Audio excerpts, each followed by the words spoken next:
Cam Newton. In the 2010 season, the way he played, the numbers he put up, the presence he had on the field, it all came together to make him one of the most feared players college football had ever seen. Standing 6 feet 5 and weighing around 240 pounds, Cam didn't look like a quarterback. He looked like a linebacker who could throw a deep ball and run over safeties without slowing down. That year, Cam Newton didn't just lead Auburn, he put the entire team on his back and dragged them to a national title. Every defense knew what was coming, and still, no one could stop it. Cam Newton threw for 2,854 yards and 30 touchdowns in 2010 at Auburn, picking apart top SEC teams like Alabama and LSU with a mix of deep throws and red zone strikes. He added 1,473 rushing yards and 20 more scores, becoming the first player in SEC history to pass for over 2,000 and rush for over 1,000 in a season, a level of dominance rarely seen in college football.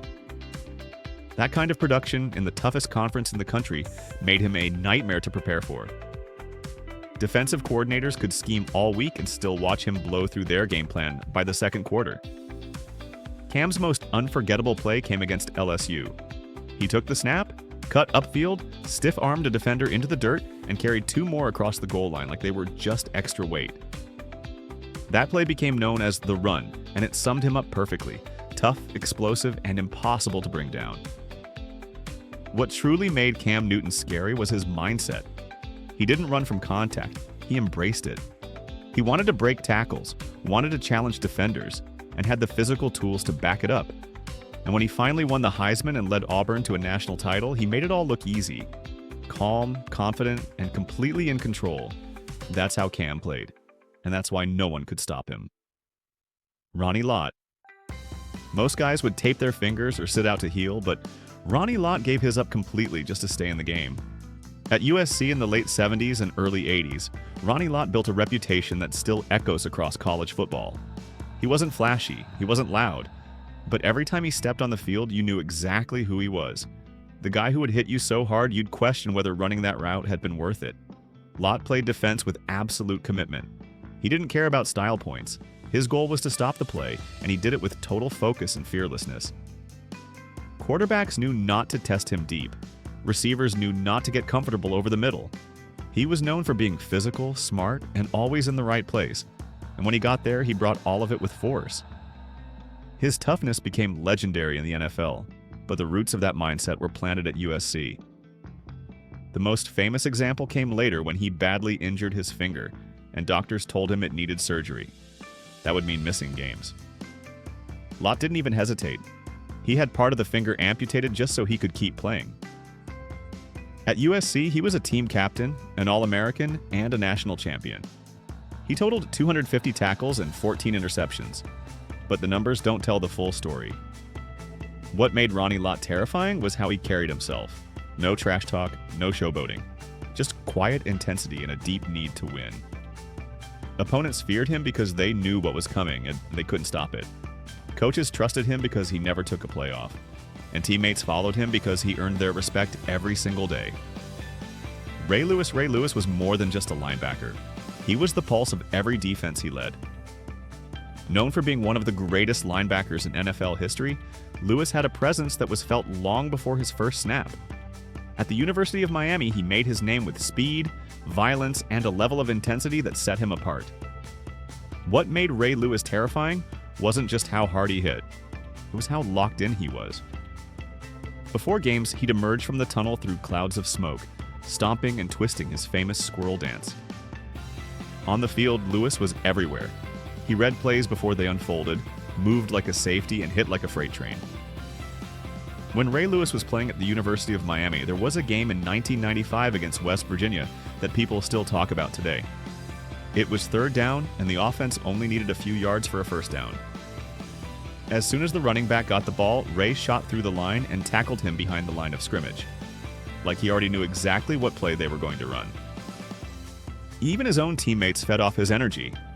Ed Reed once said, "When 52 showed up, you had no choice but to match his level, or don't suit up at all." Opponents, on the other hand, just tried to survive. Some linemen admitted they had to mentally prepare a full week in advance just to face him. In the NFL, Lewis became the only player in history with at least 40 career sacks and 30 interceptions, finishing with 41.5 sacks and 31 picks. But numbers barely scratched the surface. Ndamukong Suh. Ndamukong Suh was the kind of player who made offenses change their entire game plan just to survive. At Nebraska, he was a big and relentless player thanks to his physique. Standing at 6 feet 4 inches and weighing over 300 pounds. For a guy his size, he moved like someone half his weight. Suh had rare athleticism for a defensive tackle. He was explosive off the snap, fast enough to chase down running backs, and strong enough to toss linemen aside like training dummies. His big moment came in the 2009 Big 12 championship against Texas. With the national spotlight on him, Suh put on one of the most dominant defensive performances in college football history. He recorded 12 tackles, 7 for loss, and 4.5 sacks, all from the interior line. Quarterback Colt McCoy spent the entire game under pressure. Every snap felt like Suh was already in the backfield. It was overwhelming. And it wasn't just a one-game thing. Suh's entire senior season was a warning shot to the rest of the country. He finished with 85 total tackles, 20.5 tackles for loss, and 12 sacks. He became a finalist for the Heisman Trophy, something almost unheard of for a defensive lineman, and won every major defensive award. Then he took that nightmare to the NFL. As a Detroit Lion, Suh played no-holds-barred football, earning 3 first-team All-Pro honors in 5 seasons and winning Defensive Rookie of the Year in 2010. He became the most feared and fined lineman of the decade. Earl Campbell.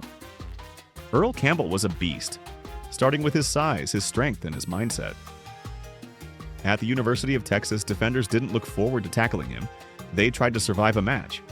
He was 5'11" and 244 pounds, but carried himself like someone who didn't believe in going down. His legs were so massive the equipment team had to make custom thigh pads to fit him. Campbell played the game with a kind of aggression that didn't feel like a running back trying to gain yards. He didn't dance around defenders, he went through them. Every snap, he made it clear if you wanted to stop him, you were going to pay for it.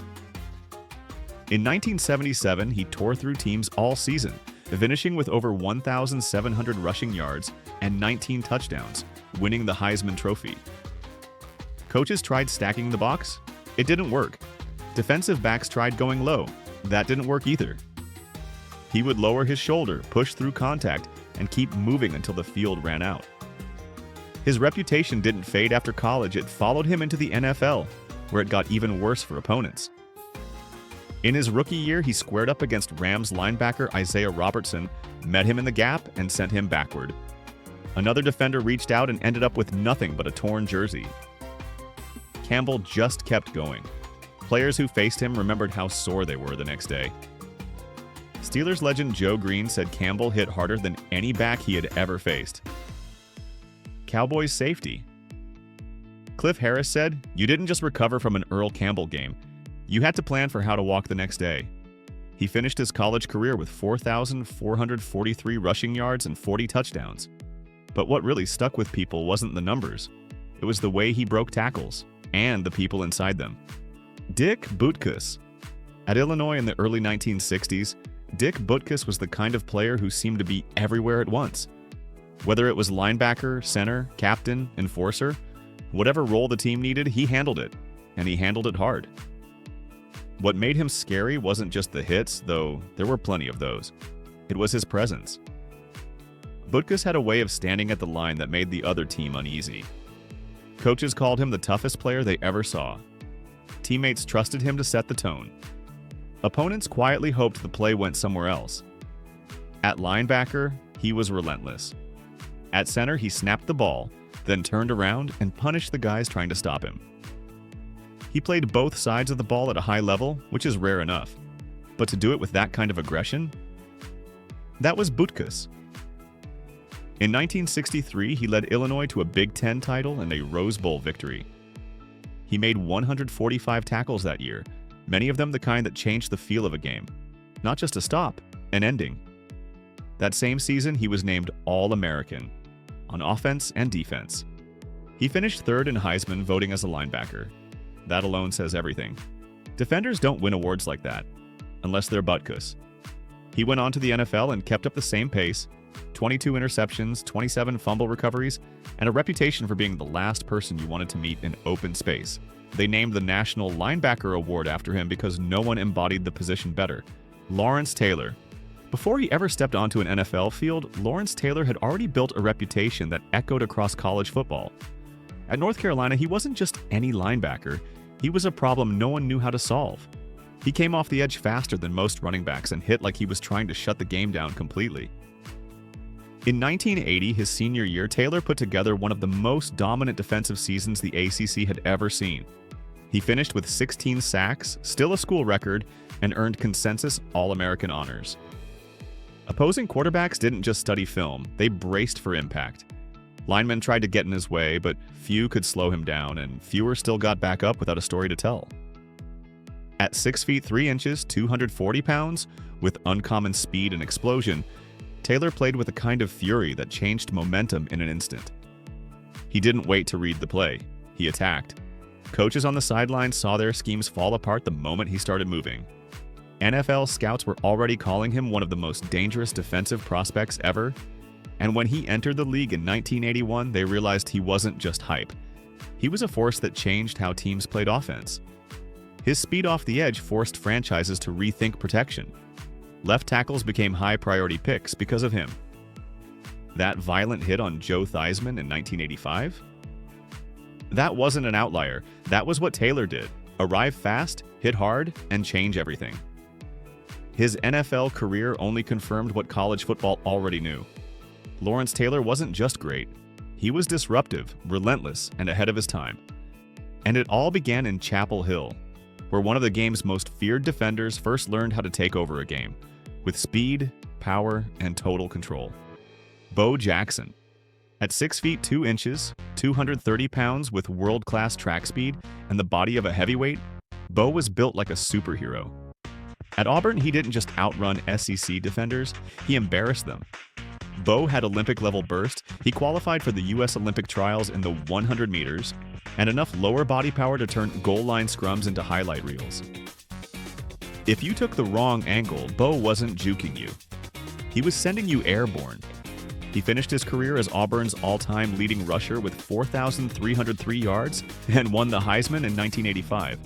But that barely captures it. This wasn't a guy padding stats. Bo's runs were destructive events. He could run through a linebacker, leap over a safety, and then leave your cornerback eating dust on the same play. One of the most legendary moments came in the 1982 Iron Bowl. Freshman Bo takes a pitch on 4th and goal. Everyone crashes inside. Bo doesn't lower his head. He launches over the pile like a hurdler and wins the game. Grown men on the Alabama sideline had to watch it happen in slow, horrifying real time. And teams actually changed their schemes for him. Alabama had to junk its base defense just to keep Bo from dismantling them again. When a single player forces your entire coaching staff to rethink football, that's not just talent. That's fear. Bo rewrote what any footballer could do with the ball in their hands. His combination of speed, size, and explosion made defenders look like props. Reggie White. Before Reggie White became a legend in the NFL, he was already a name offensive lines, dreaded hearing in college football. At the University of Tennessee, White anchored the defensive line like a wall that could move. He stood 6'5" and weighed nearly 290 pounds, but his game wasn't just about size. It was how quickly and precisely he used it. White had this controlled way of rushing the quarterback. He didn't flail or overextend. He stayed balanced, patient, and exploded at just the right moment. And when he made contact, it wasn't a hit. It was a shift in momentum. Linemen didn't just lose balance, they lost position, and sometimes their will to block again. During his time at Tennessee, White recorded 32 sacks and was named SEC Player of the Year in 1983. Coaches and players alike say you didn't need to look at the stat sheet to understand his impact. You could see it on the field and on the faces of the men trying to stop him. They called him the Minister of Defense, not just because of his faith, but because of how disciplined and punishing his play was. He wasn't flashy, he didn't need to be. He lined up, locked in, and did his job with absolute authority. His signature move, a powerful club with one arm that tossed linemen off their feet, started at Tennessee. That motion became a trademark, and it came from years of understanding leverage, timing and balance better than anyone he faced. What made Reggie White so feared wasn't one hit or one game. It was consistency. He showed up every down, played at full tilt, and wore offenses down. Long before the NFL sacks and Hall of Fame speeches, college football knew who he was. A nightmare in cleats and a master at his craft. Jim Brown. Jim Brown was one of the most dominant and feared running backs in football history. He played college football at Syracuse University in the 1950s, where he quickly became known for his rare combination of power, speed, and aggression. Standing 6 feet 2 inches and weighing 232 pounds, with a linebacker power and good sprint speed, Jim Brown was built to break defenses. His play style was relentless. He ran through tackles, punished defenders, and made every carry feel like a challenge to whoever was in his way.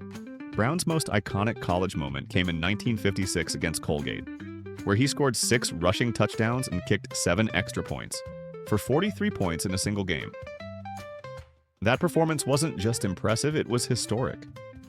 After Syracuse, he went on to play for the Cleveland Browns in the NFL and led the league in rushing 8 times in 9 seasons. His average of 104.3 rushing yards per game remains untouched to this day. Brown's mix of athleticism and pure physicality forced teams to game plan around him and left defenders sore, both physically and mentally. Jim Brown passed away on May 18, 2023, at the age of 87. He died of natural causes at his home in Los Angeles. Though remembered for his legendary football career, Brown was also a civil rights advocate and actor. But on the field, he was a pure force to reckon with.